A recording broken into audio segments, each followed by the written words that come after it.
Fratelli Tutti, encíclica sobre la fraternidad y la amistad social.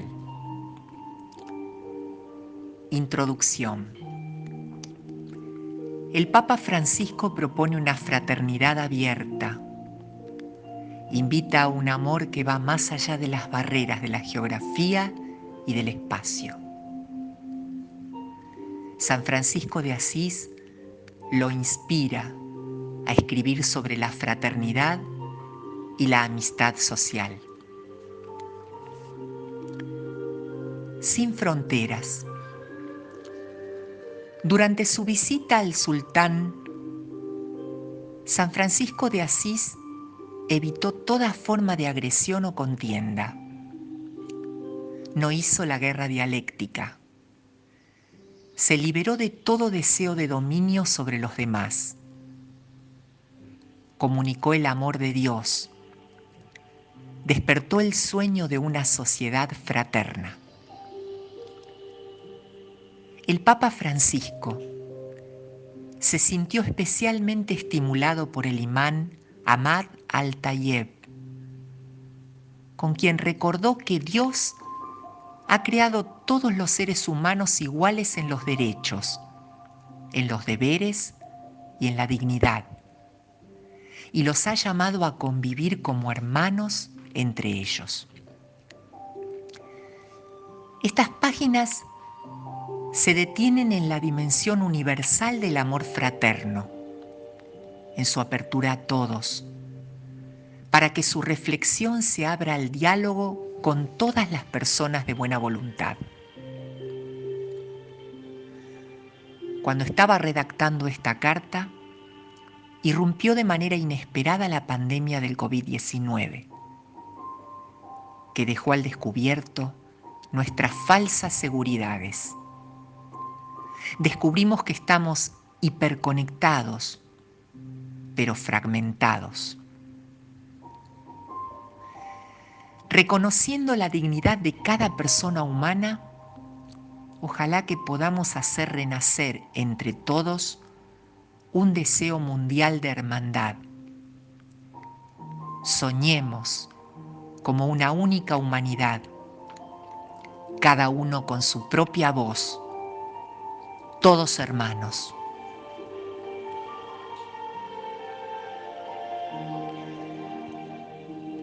Capítulo 1. Las sombras de un mundo cerrado. Propongo estar atentos ante algunas tendencias del mundo actual que desfavorecen el desarrollo de la fraternidad universal. Sueños que se rompen en pedazos. Hubo frutos que parecían promisorios. La Unión Europea, la unidad latinoamericana. Pero se está volviendo atrás. Se encienden conflictos anacrónicos, resurgen nacionalismos cerrados, exasperados, resentidos y agresivos.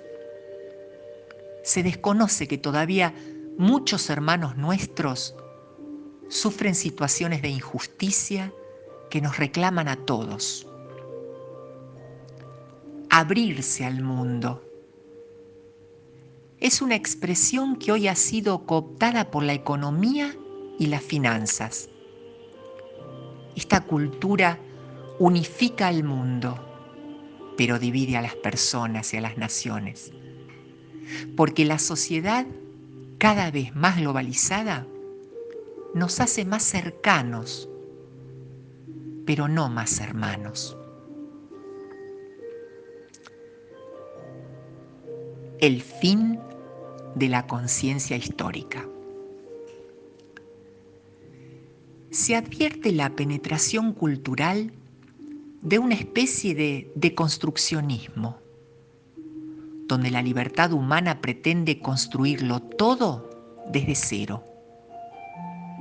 Así funcionan las ideologías de distintos colores que destruyen o deconstruyen todo lo que sea diferente y de ese modo pueden reinar sin oposiciones. Son las nuevas formas de colonización cultural. Los pueblos que enajenan su tradición toleran que se les arrebate el alma. Pierden, junto con su fisonomía espiritual, su consistencia moral y finalmente su independencia ideológica, económica y política.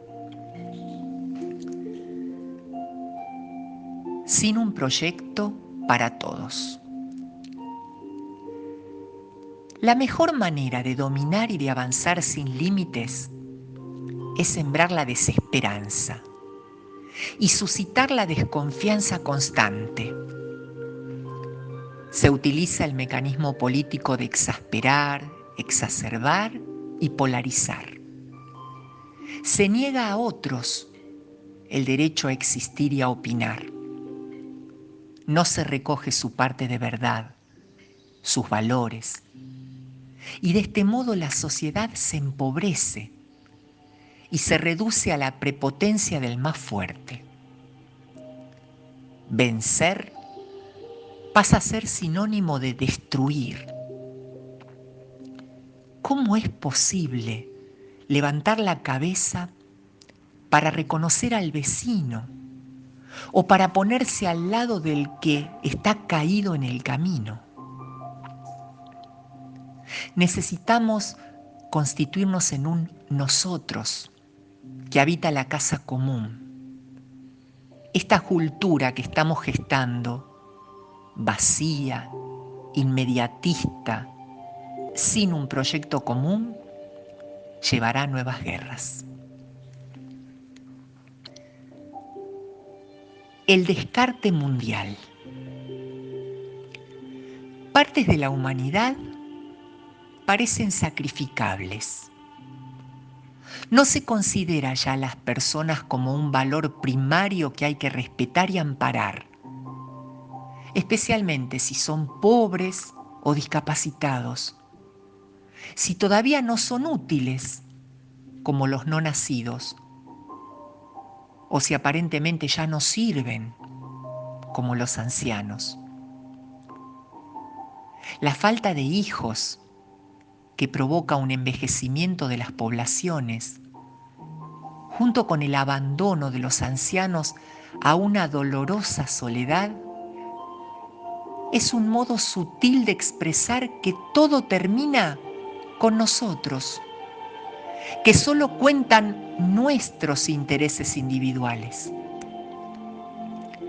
Este descarte se expresa en la obsesión por reducir los costos laborales, que no advierte las graves consecuencias que esto ocasiona, porque el desempleo que se produce tiene como efecto directo expandir las fronteras de la pobreza.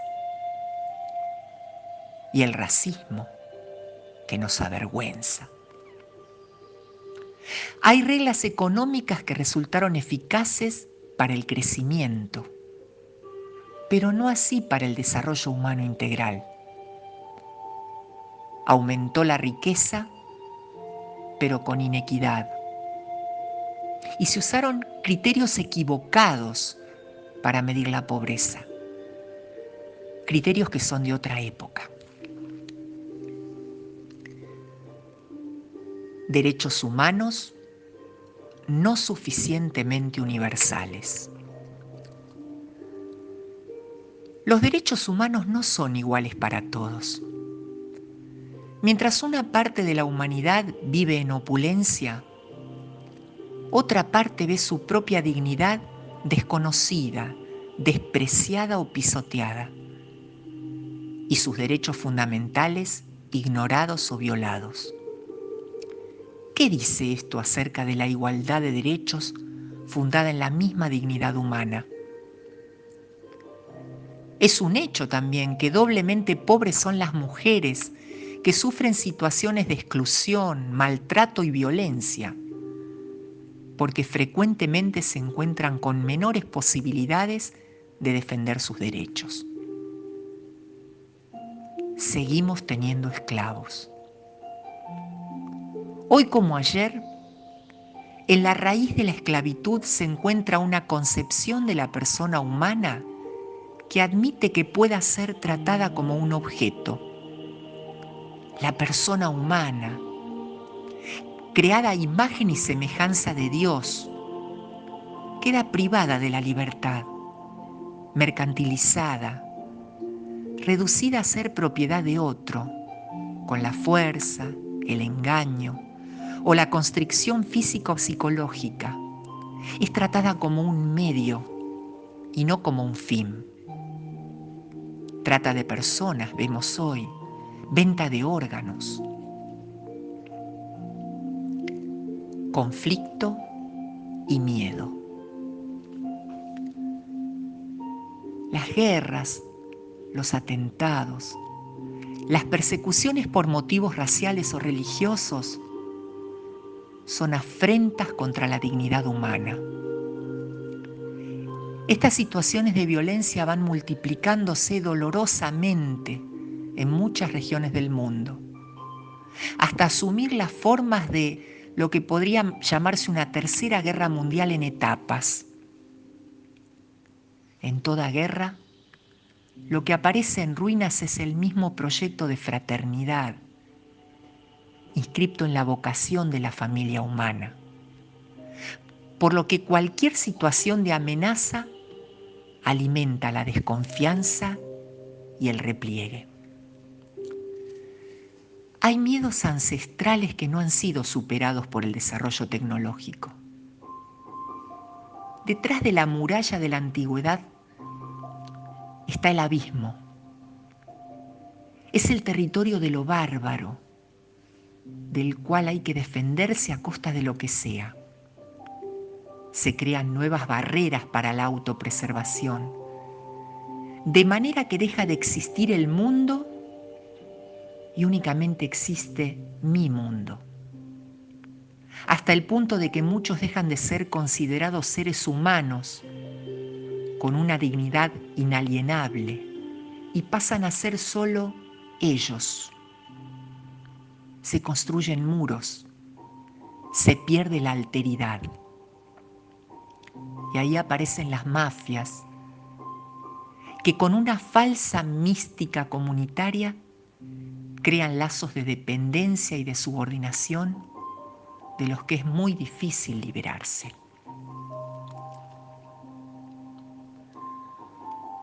Globalización y progreso sin un rumbo común. Con el gran imán Ahmad Al-Tayeb, no ignoramos los avances positivos que se dieron en la ciencia, la tecnología, la medicina, la industria y el bienestar, sobre todo en los países desarrollados. Pero se constata un deterioro de la ética que condiciona la acción internacional y un debilitamiento de los valores espirituales y del sentido de responsabilidad. Nacen focos de tensión y se acumulan armas y municiones. Hay fuertes crisis políticas. Hay injusticia y falta de una distribución equitativa de los recursos naturales. Y mueren niños por hambre, mientras hay un silencio internacional. El aislamiento y la cerrazón en uno mismo o en los propios intereses jamás son el camino para devolver esperanza y obrar una renovación,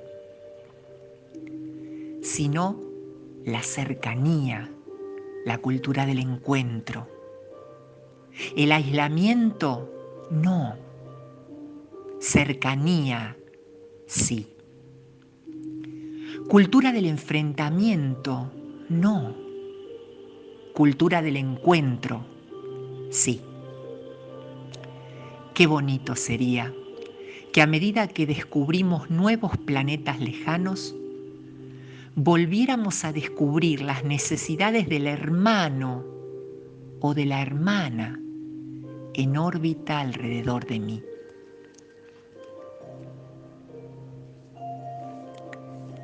la pandemia y otros flagelos de la historia.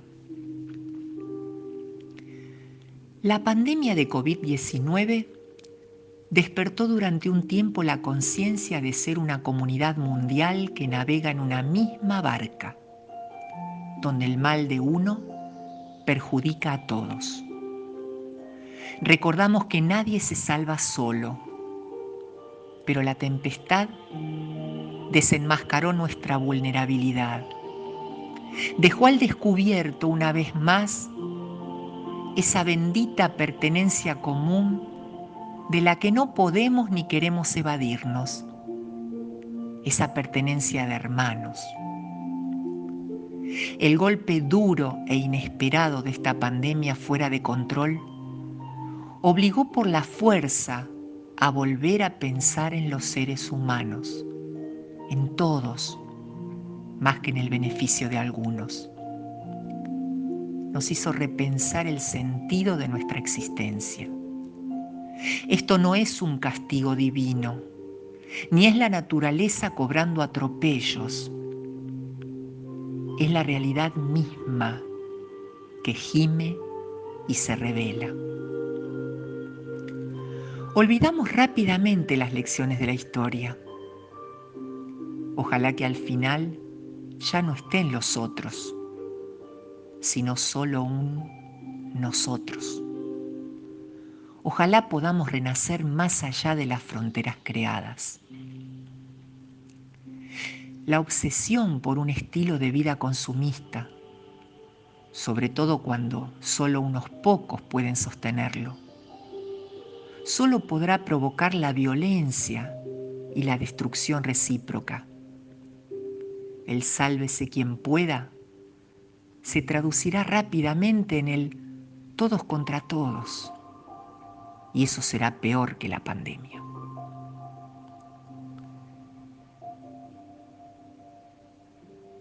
Sin dignidad humana en las fronteras. Populistas y liberales no quieren migrantes. Se argumenta que conviene limitar la ayuda a los países pobres, de modo que toquen fondo y decidan tomar medidas de austeridad. Mientras tanto, los inmigrantes experimentan la violencia, la trata de personas, el abuso psicológico y físico, y sufrimientos indescriptibles. Tienen que separarse de su propio contexto de origen y con frecuencia viven un desarraigo cultural y religioso. Hay que reafirmar el derecho a no emigrar, es decir, a tener las condiciones para permanecer en la propia tierra. Los migrantes no son considerados suficientemente dignos para participar en la vida social como cualquier otro. Y se olvida que tienen la misma dignidad intrínseca de cualquier persona. Nunca se dirá que no son humanos, pero en la práctica, con las decisiones y el modo de tratarlos, se expresa que se los considera menos valiosos, menos importantes, menos humanos. Es inaceptable que los cristianos compartan esta mentalidad y estas actitudes. Europa, inspirándose en su gran patrimonio cultural y religioso, tiene los instrumentos necesarios para defender la centralidad de la persona humana y encontrar un justo equilibrio entre el deber moral de tutelar los derechos de sus ciudadanos por una parte y por otra el de garantizar la asistencia y la acogida a los emigrantes. Una persona y un pueblo solo son fecundos si saben integrar creativamente en su interior la apertura a los otros. No podemos convertirnos en seres intolerantes, cerrados y quizá, sin darnos cuenta, incluso racistas. La ilusión de la comunicación. Mientras se desarrollan actitudes cerradas e intolerantes que nos clausuran ante los otros, se acortan o desaparecen las distancias hasta el punto de que deja de existir el derecho a la intimidad. Las relaciones digitales tienen apariencia de sociabilidad, pero no construyen verdaderamente un nosotros, sino que suelen disimular y amplificar el mismo individualismo que se expresa en la xenofobia y en el desprecio de los débiles. La conexión digital no basta para tender puentes, no alcanza. Agresividad sin pudor. La agresividad social encuentra en los dispositivos móviles y ordenadores un espacio de ampliación sin igual. En el mundo digital están en juego ingentes intereses económicos, capaces de realizar formas de control tan sutiles como invasivas, creando mecanismos de manipulación de las conciencias y del proceso democrático. Facilitan la difusión de informaciones y noticias falsas, fomentando prejuicios y odios. Los cristianos pueden formar parte de redes de violencia verbal a través de Internet y de los diversos foros de espacios de intercambio digital. ¿Qué se aporta así a la fraternidad que el Padre Común nos propone? Información sin sabiduría. La verdadera sabiduría supone el encuentro con la realidad. Pero hoy todo se puede producir, disimular, alterar. Se opera un mecanismo de selección y se crea el hábito de separar inmediatamente lo que me gusta de lo que no me gusta. Con la misma lógica, se eligen las personas con las que uno decide compartir el mundo. Selección y aislamiento. El sentarse a escuchar a otro, característico de un encuentro humano, es un paradigma de actitud receptiva, de quien supera el narcisismo y recibe al otro, le presta atención, lo acoge en el propio círculo. Pero el mundo de hoy es en su mayoría un mundo sordo. No hay que perder la capacidad de escucha. San Francisco de Asís escuchó a Dios, al pobre, al enfermo, a la naturaleza. Al desaparecer el silencio y la escucha, convirtiendo todo en tecleos y mensajes rápidos y ansiosos, se pone en riesgo esta estructura básica de una sabia comunicación humana que impide la reflexión serena que podría llevarnos a una sabiduría común. El cúmulo abrumador de información que nos inunda no significa más sabiduría. De ese modo no se madura en el encuentro con la verdad. Así, la libertad se confunde con la libertad de navegar frente a una pantalla. El problema es que un camino de fraternidad local y universal solo puede ser recorrido por espíritus libres y dispuestos a encuentros reales, sometimientos y autodesprecios. Hoy los países ricos son presentados como modelos culturales, en lugar de procurar que cada uno crezca con su propio estilo, para que desarrolle sus capacidades de innovar desde los valores de su cultura. Y esto crea una autoestima nacional muy baja. Destrozar la autoestima de alguien es una manera fácil de dominarlo y así se homogeneiza el mundo. No existe peor alienación que experimentar que no se tienen raíces, que no se pertenece a nadie. Esperanza. A pesar de estas sombras densas que no conviene ignorar, en las próximas páginas quiero hacerme eco de tantos caminos de esperanza, porque Dios sigue derramando en la humanidad semillas de bien. En la crisis hemos visto personas que dieron su vida durante la pandemia. Nadie se salva solo.